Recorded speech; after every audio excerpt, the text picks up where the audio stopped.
Hi guys, welcome back in target study point. Myself ही मंजीत सिंह। और आज मैं आपको बताने वाला हूँ steel structure and steel drawing से रिलेटेड एमसीक्यू टाइप क्वेश्चन। तो आज का पहला क्वेश्चन आपको सामने दिखाई दे रहा है।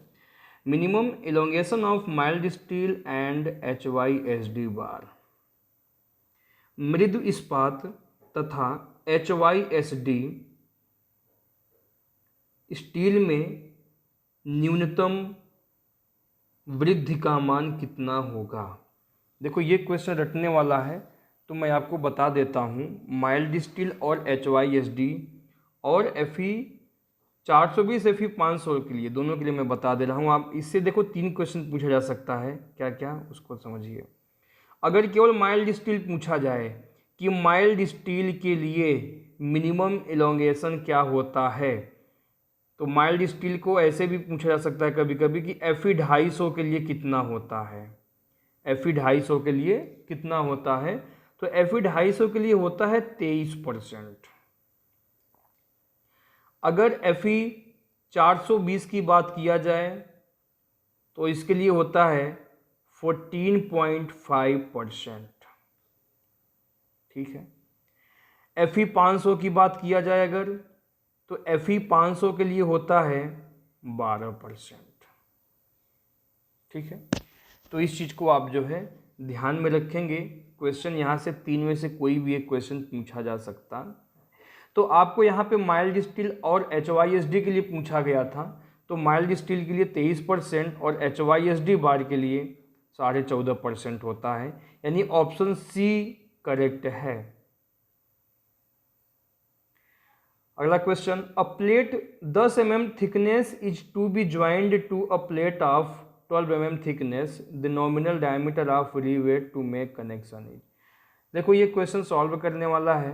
कैसे सॉल्व करेंगे, यहाँ पर अगर प्लेट की मोटाई दे दिया जाए और आपसे पूछा जाए कि नॉमिनल डाया ऑफ रिवेट क्या होगा या ग्रॉस डाया ऑफ रिवेट क्या होगा, तो इसके लिए हम अनविन फॉर्मूला यूज करते हैं। अनविन फॉर्मूला क्या होता है, nominal dia of rivet phi बराबर 6.05 √T, ये फॉर्मूला होता है।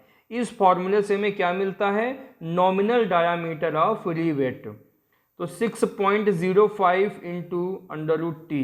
अब T का वैल्यू क्या रखेंगे, यहाँ पर देखो जो प्लेट दिया गया है, दोनों प्लेट की थिकनेस अलग अलग है। एक का 10 mm है और एक का 12 मिलीमीटर है। जिन दो प्लेटों को मिला करके ज्वाइंट करके रिवेट से ज्वाइंट किया जा रहा है, वहाँ पर दोनों प्लेट की थिकनेस अलग अलग है। एक का 10 मिलीमीटर, एक का 12 मिलीमीटर है। बट आपको क्या लेके चलना है, जिसकी थिकनेस सबसे ज़्यादा कम होगी उसको लेके चलना है।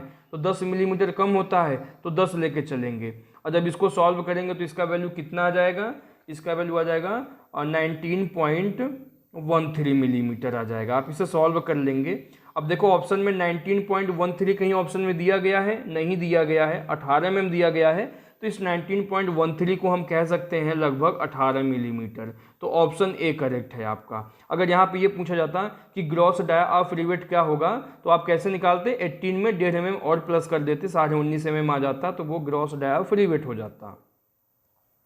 अगला क्वेश्चन है, the carbon content in steel varies in general from.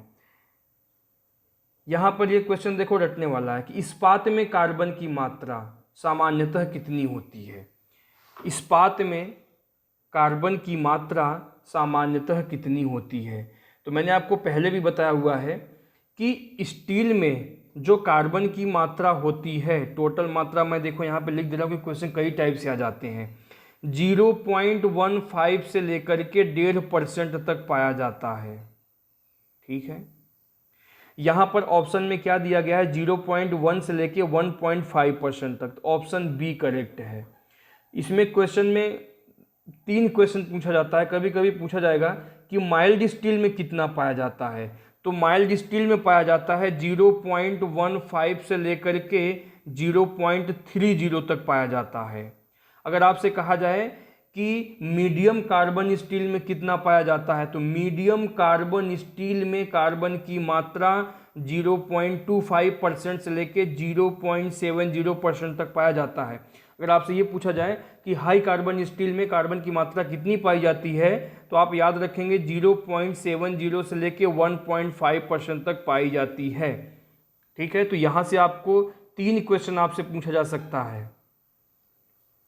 अगला क्वेश्चन है, a type of riveted joint in which rivets in the adjacent rows are staggered and outermost row has only one rivet is known as. Rivet joint में उसके पास में जो रो होता है उसमें जो रिवेट असम्मुख होते हैं, ठीक है, असम्मुख का मतलब जो आमने सामने न हो, और सबसे बाहरी पंक्ति में केवल एक ही रिवेट होता है, उसे क्या बोलते हैं, ट्रेंगल बोलते हैं, त्रिभुज बनता है वहाँ पे। ठीक है, ऑप्शन बी करेक्ट है। अगला क्वेश्चन है, which of the following statement is correct, कौन सा ऑप्शन करेक्ट है। चलिए हर एक ऑप्शन को पढ़ते हैं, इससे आपको थ्योरी कॉन्सेप्ट भी क्लियर हो जाएगा। पहला ऑप्शन है, the tensile strength of both structural and rivet steel are same. देखो यहाँ पे जितने भी ऑप्शन दिए गए हैं ना, उस ऑप्शन में क्या है कि स्ट्रक्चरल स्टील और रिवेट स्टील में कंपेयर किया गया है। ठीक है, तो पहले वाले ऑप्शन में ये कह रहा है कि जो स्ट्रक्चरल स्टील है और जो रिवेट स्टील है दोनों की टेंसाइल स्ट्रेंथ इक्वल होती है, तो ये गलत है, इक्वल नहीं होता है। दूसरा ऑप्शन क्या है कि रिवेट स्टील की जो टेंसाइल स्ट्रेंथ है वो स्ट्रक्चरल स्टील से थोड़ी सी कम होती है, ये सही है। देखिए आप लोग ध्यान दीजिएगा कि रिवेट स्टील जो होता है उसकी जो टेंसाइल स्ट्रेंथ होती है और जो स्ट्रक्चरल स्टील की टेंसाइल स्ट्रेंथ से हमेशा कम होती है। ठीक है, ये ऑप्शन सही है बी। तीसरे ऑप्शन में ये कहा है कि रिवेट स्टील की जो टेंसाइल स्ट्रेंथ है वो स्ट्रक्चरल स्टील से थोड़ा सा ज़्यादा है, ये गलत है। ठीक है, तो ऑप्शन बी पे आप लोग हमेशा याद रखेंगे कि जो रिवेट स्टील का स्ट्रेंथ होता है यानी टेंसाइल स्ट्रेंथ होता है वो स्ट्रक्चरल स्टील के स्ट्रेंथ से हमेशा कम पाया जाता है। अगला क्वेश्चन है, which test is used to determine the bending stress of steel. Bending stress, steel की बेंडिंग स्ट्रेस निकालने के लिए कौन सा मेथड यूज किया जाता है। स्टील की बेंडिंग स्ट्रेस निकालने के लिए निम्न में से कौन सा परीक्षण स्टील की नमन प्रतिबल ज्ञात करने के लिए किया जाता है। क्वेश्चन है कि निम्न में से कौन सा परीक्षण स्टील की नमन प्रतिबल ज्ञात करने के लिए किया जाता है। तो देखिए स्टील की बेंडिंग स्ट्रेस, अब नीचे ऑप्शन दिया, सभी ऑप्शन पे एक बार बात करते हैं। टेंसाइल स्ट्रेंथ टेस्ट, देखिए टेंसाइल स्ट्रेंथ टेस्ट से केवल स्टील की टेंसाइल स्ट्रेंथ निकाली जाती है। Compressive strength test, compressive strength test से स्टील की कंप्रेसिव स्ट्रेंथ निकाली जाती है। शियर टेस्ट, शियर टेस्ट से स्टील की शियर स्ट्रेंथ निकाली जाती है। Flexural strength test, flexural strength test से स्टील की बेंडिंग स्ट्रेस निकाली जाती है। ध्यान दीजिएगा, ऑप्शन डी इज करेक्ट। अगला क्वेश्चन है, how much is the rigidity modulus for copper. तांबे के लिए कठोरता मापांक कितना होता है। कॉपर माने होता तांबा, तांबा के लिए एक मॉडुलस रिजिडिटी आपसे पूछा गया है। आप इस क्वेश्चन को याद रखेंगे, याद करने वाला चीज़ है। तो 0 से 50 किलो न्यूटन पर millimetre square, option D correct है। इसके बारे में कुछ बताना चाहता हूँ आपको कि जो आपका तांबा होता है, कॉपर होता है, ये कई कंपाउंड से मिलके बनता है। ठीक है, इसके मुख्य अयस्क क्या क्या होते हैं, कॉपर ग्लास, कॉपर पाइराइट। यह 1080 डिग्री सेंटीग्रेड ताप पर हमेशा पिघलता है। इसका जो वेट होता है 8940 किलोग्राम पर क्यूबिक मीटर होता है। एक यहाँ से क्वेश्चन बनता है कि कॉपर की डेंसिटी कितनी होती है, 8940 किलोग्राम पर क्यूबिक मीटर होता है। याद रखेंगे, ऐसा भी क्वेश्चन पूछा जा सकता है। और इसकी रिजिडिटी मॉडुलस कितना होता है, 30 से 50 किलो न्यूटन पर मिलीमीटर स्क्वायर होता है।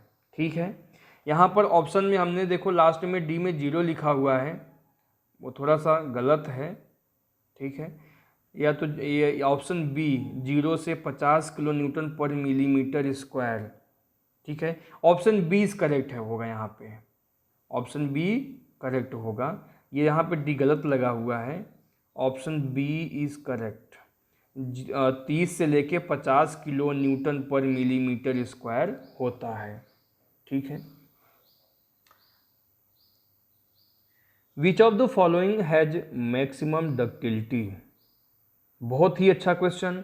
निम्न में से किसमें अधिकतम तन्यता होती है, किसकी डक्टिलिटी ज़्यादा होती है। याद रखेंगे, राट आयरन की डक्टिलिटी ज़्यादा होती है। राट आयरन को हिंदी में बोलते हैं पिटवा लोहा, पिग आयरन को बोलते हैं कच्चा लोहा, माइल्ड स्टील को मृदु इस्पात बोलते हैं और कास्ट आयरन को ढलवा लोहा बोलते हैं। ठीक है, तो किसकी डक्टिलिटी ज़्यादा होती है, राट आयरन की डक्टिलिटी सबसे ज़्यादा होती है। एक क्वेश्चन यहाँ से और पूछा जाता है, क्या पूछा जाता है कि राट आयरन में कार्बन की मात्रा कितनी होती है। राट आयरन में कार्बन की मात्रा कितनी होती है, तो मैं आपको बताना चाहूँगा कि राट आयरन में कार्बन की मात्रा 0.15% से कम होती है। ठीक है, 0.15% से कम होती है। ठीक है, अगर कास्ट आयरन की बात किया जाए, जिसे हिंदी में ढलवा लोहा बोलते हैं, कास्ट आयरन, ढलवा लोहे की बात किया जाए तो इसमें कार्बन की मात्रा 2 से लेके 4% तक पाई जाती है। ठीक है, अगर माइल्ड स्टील की बात किया जाए तो माइल्ड स्टील में 0.15 से लेकर के 0.30% तक पाई जाती है। 0.15 से लेकर 0.30% तक पाई जाती है। अगर पिग आयरन की बात किया जाए, पिग आयरन को हिंदी में बोलते हैं कच्चा लोहा। ठीक है, कच्चा लोहा। तो पिग आयरन की बात मैं बाद में कर लूँगा। चलो यहाँ पर फिलहाल आप 3 वैल्यू को याद रखेंगे कि राट आयरन में 0.15% होता है, माइल्ड स्टील में 0.15 से लेकर 0.30% तक होता है और कास्ट आयरन में 2% से लेकर 4% तक पाया जाता है। ठीक है, एक होता है केवल स्टील की अगर बात किया जाए, केवल स्टील की, तो स्टील के लिए 2% तक पाया जाता है। ठीक है, तो यहाँ पर देखिए सबसे कम कार्बन की मात्रा किसमें है, तो सबसे कम कार्बन की मात्रा राट आयरन की है। जिसमें कार्बन की मात्रा कम होती है उसकी डक्टिलिटी ज़्यादा होती है। जिसमें कार्बन की मात्रा कम होती है उसकी डक्टिलिटी ज़्यादा होती है। ये वाला पॉइंट आप लोग बहुत अच्छे से ध्यान रखेंगे कि जिसमें कार्बन की मात्रा कम होती है उसकी डक्टिलिटी ज़्यादा होती है, यानी उसकी तन्यता ज़्यादा होती है। तो राट आयरन की में सबसे कम कार्बन की मात्रा पाई जाती है, इसलिए राट आयरन की डक्टिलिटी सबसे ज़्यादा होती है। और स्टील के लिए यंग्स मॉडुलस की वैल्यू आपको पता है 2 × 10⁵ न्यूटन पर मिलीमीटर स्क्वायर। अगला क्वेश्चन है रिवेट्स आर स्पेसिफाइड बाय। अगर आप रिवेट को खरीदने जाते हैं तो किससे स्पेसिफाई किया जाता है उसे। ठीक है, तो यहाँ पर option B is correct, option B correct होगा आपका। ठीक है, हमने रेड से जो है ऑप्शन ए को लिखा है, ये गलत है, ऑप्शन ए सही नहीं होगा, ऑप्शन बी सही होगा। जब भी आप रिवेट खरीदने जाएंगे तो उसके लंबाई से मतलब नहीं है, केवल रिवेट के डायामीटर से मतलब होता है। तो रिवेट के डायामीटर से ही रिवेट को स्पेसिफाइड किया जाता है, तो ऑप्शन बी करेक्ट है आपका। अगला क्वेश्चन, स्ट्रेट प्लेन और square joint is also known as. सीधा, सपाट और वर्गाकार जोड़ को क्या कहा जाता है। स्ट्रेट प्लेन और स्क्वायर ज्वाइंट को क्या कहा जाता है, butt joint, riveted joint, riveted and filleted joint, tongued and groove joint. तो देखो ऑप्शन सी करेक्ट है, उसे रिवेटेड एंड फिलेटेड ज्वाइंट बोला जाता है। सीधा, सपाट और वर्गाकार जोड़ को रिवेटेड एवं फिलेट ज्वाइंट भी कहा जाता है। जहाँ पर लैप ज्वाइंट में, जो ज्वाइंट लैप ज्वाइंट में या जहाँ पर कोई भी मेंबर राइट एंगल पे मिलता है, समकोण पर मिलता है, वहाँ पर दिया जाता है। ठीक है, अगला क्वेश्चन है as per IS 800-1971 the working shear stress on gross area of power driven rivet is. याद रखेंगे 945 किलोग्राम पर सेंटीमीटर स्क्वायर होता है। अगर ऑप्शन में कहीं 1000 किलोग्राम पर सेंटीमीटर स्क्वायर दिया गया हो तो उस पर भी टिक कर देना है आप, ठीक है, उस पर भी आप टिक कर सकते हैं, बट यहाँ पे ऑप्शन में दिया नहीं गया है। इसको एक प्रकार से और पूछा जाता है, क्या है कि जो बीम सेक्शन होता है उसका एवरेज शियर स्ट्रेस कितना होता है, 945 किलोग्राम पर centimetre square. The value of Poisson ratio for structural steel in the elastic range is taken as, बहुत इंपॉर्टेंट क्वेश्चन, 0.3 ऑप्शन में दिया गया है, 0.3 लेके चलेंगे। मैंने आपको पहले भी इसके बारे में डिस्कस किया हुआ था। इसका जो रेंज होता है पॉइजन रेशियो का कितना होता है, कभी कभी रेंज के हिसाब से पूछ लिया जाता है, तो 0.25 से लेके 0.33 तक पॉइजन रेशियो का मान होता है। ऑप्शन में ये नहीं दिया गया है, इसके पास में क्या है 0.3 है, तो 0.3 ऑप्शन इज करेक्ट। स्टील से रिलेटेड मैं कुछ और भी वैल्यू आपको बताना चाहता हूँ जो कि एग्जामों में पूछा जा सकता है, तो उसको आप ध्यान देंगे, ठीक है। पहला क्वेश्चन, स्टील की डेंसिटी कितनी होती है, ठीक है, 8.5 किलो न्यूटन पर मीटर क्यूब डेंसिटी होती है, या 7850 कह सकते हैं किलोग्राम पर मीटर क्यूब। आप यूनिट चेंज कर लेना जो भी पूछा जाए। अगला है coefficient of linear expansion. Coefficient of linear expansion, रेखीय प्रसार गुणांक स्टील का कितना होता है। लीनियर एक्सपेंशन के लिए कोफिशिएंट कितना होता है स्टील का, तो 12 × 10⁻⁻6 पर डिग्री सेंटीग्रेड। याद रखेंगे, यहाँ से भी क्वेश्चन आ जाता है। Young's modulus of steel, Young modulus की अगर बात किया जाए तो अभी भी जस्ट इससे पहले मैंने डिस्कस किया था, 2 × 10⁵ न्यूटन पर मिलीमीटर स्क्वायर होता है।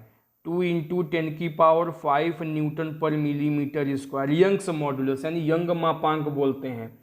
अगर मॉडुलस ऑफ रिजिडिटी की बात किया जाए, मॉडुलस ऑफ रिजिडिटी यानी दृढ़ता मापांक की बात किया जाए स्टील का कितना होता है, 0.85 × 10⁵ से लेकर के 0.98 × 10⁵ न्यूटन पर मिलीमीटर स्क्वायर होता है। इसे याद रखेंगे। और पॉइजन रेशियो मैंने आपको बता ही दिया कि 0.25 से 0.33 तक लिया जाता है। अगला क्वेश्चन है, for rivet of 20 millimetre diameter the diameter of hole rivet be taken as. यहाँ पर रिवेट के लिए जो होल का डाया पूछा गया है, चाहे आपसे होल का डायमीटर पूछा जाए या ग्रॉस डाया ऑफ रिवेट पूछा जाए, दोनों का मतलब सेम क्वेश्चन होता है। तो नॉमिनल डाया कितना दिया गया है, यहाँ पे नॉमिनल डाया आपको दिया गया है 20 मिलीमीटर, 5 का मान दिया गया है 20 मिलीमीटर।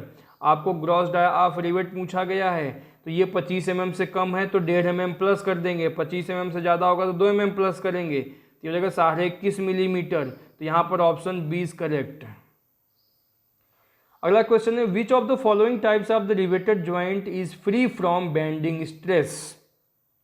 नीचे कुछ ऑप्शन दिए गए हैं, उन ऑप्शन में आप बताइए कि किसमें बेंडिंग स्ट्रेस नहीं होता है, या कौन सा ज्वाइंट है जो बेंडिंग स्ट्रेस से स्वतंत्र है।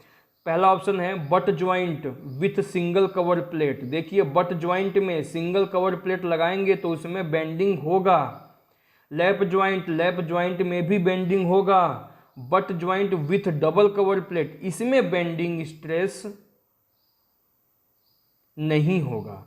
ये बेंडिंग स्ट्रेस से बिल्कुल स्वतंत्र है।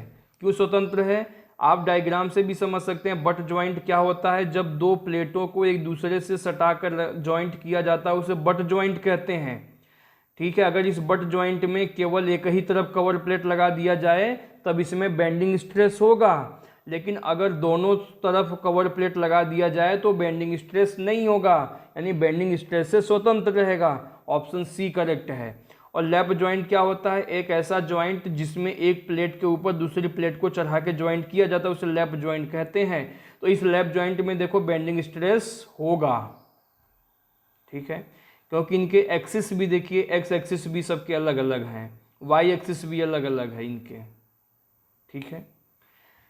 अगला क्वेश्चन है while connecting structural steel plates with rivet the ratio of the maximum cross pitch to the thickness of the plate connected should be. Question को ध्यान से समझिए। पहले रिवेट से जुड़ी हुई प्लेटों की मोटाई के लिए अधिकतम अनुप्रस्थ का पिच का प्लेट की मोटाई से क्या अनुपात होता है। इसमें देखो कई सारे क्वेश्चन बनता है, तो मैं 2-3 पॉइंट आपको बताना चाहूँगा। अगर आपसे ये पूछा जाए कि मिनिमम पिच कितना होता है, मिनिमम पिच का वैल्यू कितना होता है, मिनिमम पिच, ठीक है, तो मिनिमम पिच होता है 2.5 into nominal dia of rivet. इससे कम नहीं होना चाहिए। किसी भी रिवेट रेखा पर स्थित दो रिवेटों के बीच की दूरी, दो जो पास पास रिवेट हैं उनके बीच की दूरी रिवेट के सामान्य व्यास का 2.5 गुना से कम नहीं होना चाहिए। यानी minimum pitch is greater than 2.5 into dia of nominal dia of rivet. 2.5 dia से कम नहीं होना चाहिए। अगर मैक्सिमम पिच की बात किया जाए, यहाँ से मैक्सिमम पिच का भी क्वेश्चन पूछा जा सकता है, तो सभी रिवेट पिच में सभी रिवेटों के लिए जो बनाया गया है कोडल प्रोविज़न क्या है, 32T या 300 मिलीमीटर। इसमें जो वैल्यू सबसे कम होता है उसको लेके चलते हैं। ये होता है मैक्सिमम पिच, ये सभी प्रकार के रिवेटों के लिए है, ठीक है। अगर बात की जाए टेंशन मेंबर के लिए, बहुत ही अच्छा क्वेश्चन है। टेंशन मेंबर की अगर बात किया जाए, ठीक है, तो टेंशन मेंबर में क्या लेके चलते हैं, 16T या 200 मिलीमीटर, जो इसमें सबसे कम होता है। इससे पहले वाले वीडियो मैंने आपको ये भी क्वेश्चन बताया था, टेंशन मेंबर के लिए पिच के लिए मैंने बताया था कि 16T या 200 मिलीमीटर इसमें जो सबसे कम होता है। अगर यही क्वेश्चन कंप्रेशन मेंबर के लिए दे दिया जाए तो जहाँ पे 16T आपने लिखा है वहाँ पर 12T लिख लेंगे। तो कंप्रेशन के लिए 12T या 200 मिलीमीटर इनमें जो सबसे कम होता है, ठीक है। बट यहाँ पर अगर क्वेश्चन में देखा जाए तो क्या आपसे पूछा गया है, क्वेश्चन को ध्यान से समझिए। क्वेश्चन क्या पूछा ये गया है कि मैक्सिमम पिच जो है, जो आपका मैक्सिमम पिच है, मैक्सिमम पिच कितना है, 32T। सभी प्रकार के रिवेट के लिए बात किया जाए तो 32T या 300 होता है, ठीक है, 32T या 300 मिलीमीटर होता है। तो हमने 32T ले लिया, ठीक है, 32T। और जो प्लेट की थिकनेस है उसका रेशियो पूछा है, तो मान लीजिए प्लेट की मोटाई कितना है, T है, इन दोनों का रेशियो पूछा है, तो T से T कैंसिल होगा तो क्या आ जाएगा, 32 आ जाएगा। ऑप्शन क्या सही है, option D is correct. In the diameter of rivet shank is D। यदि रिवेट का सैंक का डाया D है, then the diameter of snap head और पैन हेड विल बी। बहुत ही अच्छा क्वेश्चन है, रटने वाला क्वेश्चन। देखिए ये भी है आपका, स्नेप हेड पूछा गया है आपसे। स्नेप हेड या पेन हेड क्या होता है। देखिए ये रिवेट है आपका, ठीक है, ये रिवेट हो गया। इस प्रकार से रिवेट बनता है, उसे क्या बोलते हैं, स्नेप हेड या पेन हेड। इसे बोलते हैं सैंक। ये सैंक का डाया कितना हो गया, D हो गया। तो कह रहा है ये कि इस स्नेप और पेन हेड का डाया कितना होगा। ये ऊपर जो हेड बना हुआ है ना, इसका डाया पूछा है, ये डाया कितना होगा। इसको आप याद रखेंगे, इसका जो डाया होगा 1.6D होता है, 1.6D, 1.6 into nominal dia of rivet. ये डायमीटर होता है इसके पेन का या स्नैप का। The percentage of carbon is structural steel is. Structural steel के लिए कार्बन की मात्रा कितनी पाई जाती है। The percentage of carbon in structural steel. एक किसी भी ढांचे की स्टील में कार्बन की प्रतिशत मात्रा कितनी होती है। 0.20 से लेके 0.27% तक होता है। ऑप्शन ए सही है, ऑप्शन ए सही है। जो स्टील हम स्ट्रक्चर के लिए यूज करते हैं उसमें जो कार्बन की परसेंटेज होती है वो 0.20 से लेके 0.27% तक पाई जाती है, ठीक है।